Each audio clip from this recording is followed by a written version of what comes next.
สวัสดีครับผมพิจารฟาร์มนะครับเอามาชมหลานพายุวันนี้ผมลองแล้วเมื่อกี้แทงหน้าดีครับแทงหน้าเยอะแทงหน้าหวังผลนะครับตัวนี้หลานพายุแม่ก็เป็นพิกรรมหันนครนะครับอนาคตดีครับตัวนี้น้ำหนักประมาณ2 โล 2 2 โล 3ครับ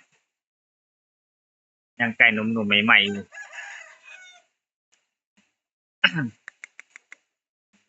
โอ้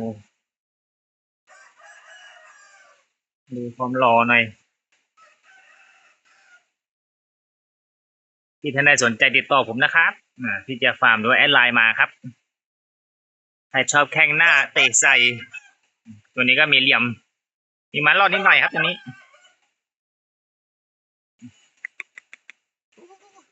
พี่ท่านใดที่สนใจติดต่อผมนะครับ